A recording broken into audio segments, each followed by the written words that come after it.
सेवानिवृत्त होणारे कर्मचारी, शिक्षक आणि त्यांचे निवृत्तीचे प्रस्ताव यांच्यासह निवृत्ती निवेदन, उत्पादन, रजा या सगळ्या विषयी तातडीने मार्गी लावण्यासाठी पेन्शन सेल याची स्थापना करण्यात आलेली आहे आणि माजी कुलगुरू डॉक्टर विजय फुलारी यांनी हे जाहीर केलेलं आहे। या सेलसाठी आस्थापना विभागामध्ये 2 कर्मचाऱ्यांची तातडीने नियुक्ती देखील करण्यात आली आहे। डॉक्टर बाबासाहेब आंबेडकर मराठवाडा विद्यापीठात मे अखेरीस सेवानिवृत्त होणाऱ्या 4 कर्मचाऱ्यांचा निरोप समारंभ घेण्यात आला।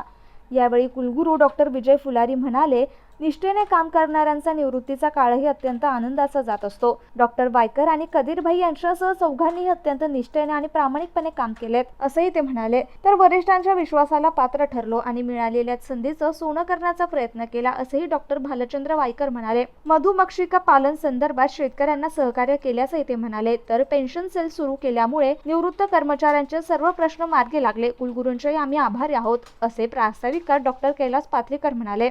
पेन्शन सेलसाठी वरिष्ठ सहाय्यक डॉक्टर पांडुरंग शिंदे आणि अशोक लगड यांची नियुक्ती करण्यात आली। वायकर कुटुंबातील डॉक्टर ऋतुजा निलेश पाटील, धीरज शर्वरी यांची उपस्थिती होती। जनसंपर्क अधिकारी डॉक्टर संजय शिंदे यांनी सूत्रसंचालन तर संजय लांब यांनी आभार मानले।